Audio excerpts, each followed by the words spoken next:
is more. You see modernism again, a minimalist approach. I like to break down modernism. I'll make it really simple. All you need in modernism is skeleton, skin, space. Skeleton is the frame holding the building up. Skin is that glass curtain wall, and space is a square. Unless you're the rebel in the crowd. Coming up next, Bertrand Goldberg never did like squares.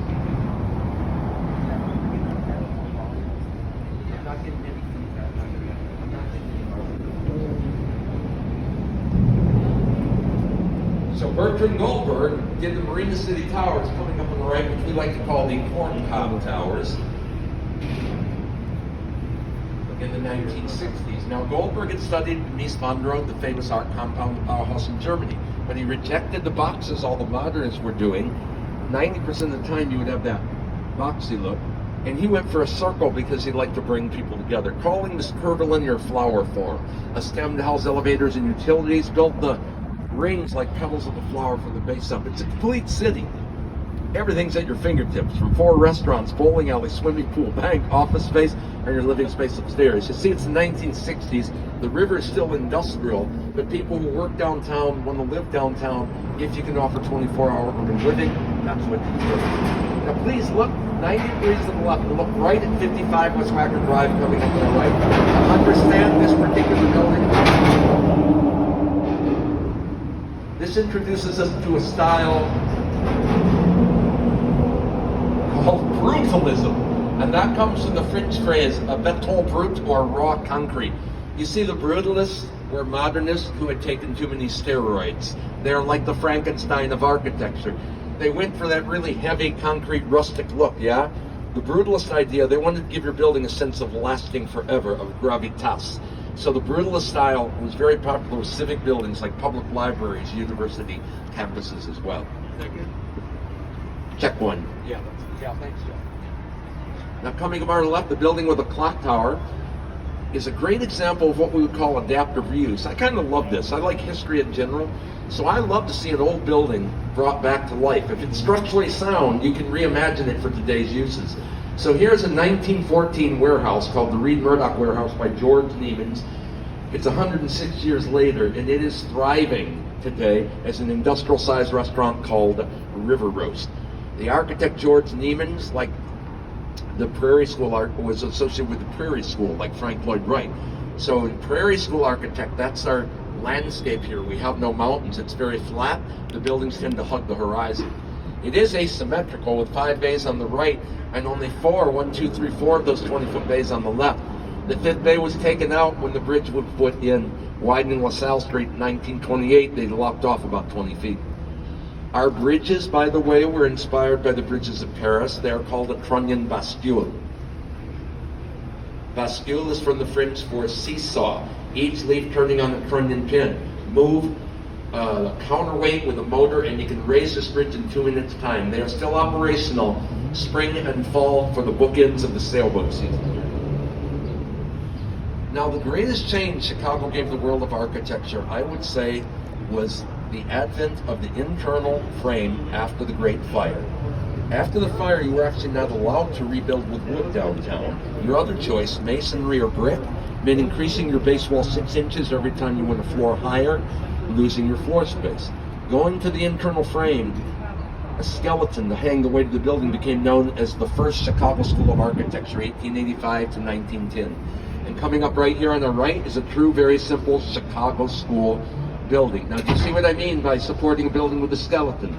Look, that gives you big windows that let in natural light, which you would even call a Chicago window in the building trades.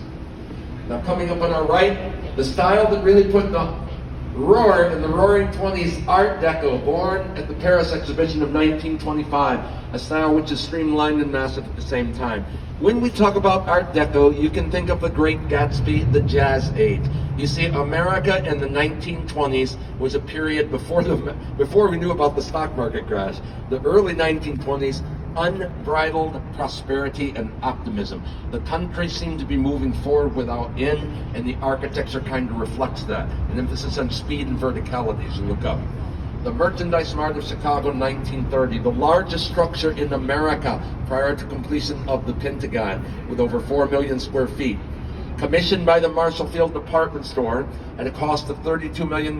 Due to the Great Depression, they would have to let it go for $13.5 million by 1945, when Joseph Kennedy, the father of our late president and senators, acquired it. I will tell you how Joe Kennedy saved that building on their way back. Right now, friends, have your cameras at the ready as we approach Wolf Point, the beginning of downtown Chicago, the confluence of the south branch of the river left, the north branch right. We approach from the east. And today, the birthplace of downtown Chicago is a showplace for grand architecture. Beginning in 1983 with the curved glass Nuveen building on your left. Isn't that a great example of contextualism? Can you see how everything about this building is about the river and its environs? They curved the building to mimic the bend in the bank of the river. Blue and green glass calling forth the color of water and sky and reflecting architecture. This building could have been built yesterday. It set the bar extremely high. It basically said, if you're going to come build around me, you better bring your A game. And in the last 5 years, everybody did. Let's look at these three new buildings. 2017 on the left, 150 North Riverside with an inverted pyramid design. We'll talk about their design issues later. Directly ahead of us, the new River Point office complex will be home to Morton Salt here in Chicago. They added an arch at River Point because in architecture, if you put in an arch, you want to say we're special. And they're saying we're special. This is where the three branches of the river come together and meet right here. They complement that with a parabola at the top, causing children to tell me it looks like a giant Hot Pockets sandwich now. The great Spanish architect Santiago Calatrava gives us the sculpture. They just added that red sculpture by Santiago Calatrava in front of that building there. Now, in 1990, Chicago began the Urban Waterways Design Project to preserve and appreciate the Chicago River. We were taking a clue from other great American cities such as San Antonio, Texas, who had a river walk. And what we were really doing was getting back to Daniel Burnham's plan of Chicago, his original idea that the river is a part of everyday life. You make the river like our great lakefront a second lakefront. And now, believe it or not, people want to live in the heart of Chicago, right downtown once again. High-end residential, Wolf Point Towers, west and east. Wolf Point South, which is going to be in between the two of those, will go up in 2023. It'll be a mixed-use and commercial building, and it already has a name. I was talking to a few people on the boat from California. Wolf Point South will be called Salesforce, which you may know is the company that just did the tallest building in the San Francisco Bay Area. We tour a bit of the North Branch. Look around you. This is still a working industrial river, but at the same time, we are in the midst of a residential and recreational renaissance. I just mentioned the bridges, the Bastille bridges. Here's a single leaf. You get to see the counterweight. The Carroll Avenue Bridge was tied to the Chicago-Galena Union Railroad, which had actually started in 1848. Used from 1908 to the 1990s, the bridge remains a piece of urban art, scaring the people living across the way at Fulton House. Harry Weiss, 1981. Oldest building we'll see today, 1898. This loft conversion unit into residences began as the North American Cold Storage Warehouse. It was refrigerated for 70 years, and like your freezer at home, before Harry could cut those windows and turn it into condos, he would have to defrost the whole building for 3 whole months.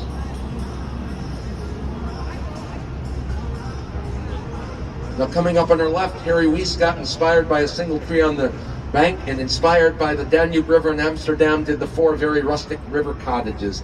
4 cool townhomes. They're so unique, I never thought anyone would lead. Someone sold number 3 2 years ago for $2.25 million. Note the triangular skylights that look like schooner sails on a boat, as architect Weiss was a sailor and an architect, and he understood the river when he said water is a magnet. Water tends to draw people to it. I believe our architect Harry Weiss understood the psychologist Carl Jung, that we humans have an archetype in our brain longing for the sea, the great beyond, the blue, the azul. And if you don't have an ocean, my friends, there may come a day for you as it came for me when I awoke in Chicago with an epiphany, repeating to myself over and over, a river is enough. A river is enough. A river is enough. I shall leave you with that thought. It's time to take a little break. We're turning the boat around before we head to the South Ranch. I'm going off mic to come out and take questions one-on-one now. This is a great chance, by the way, to go down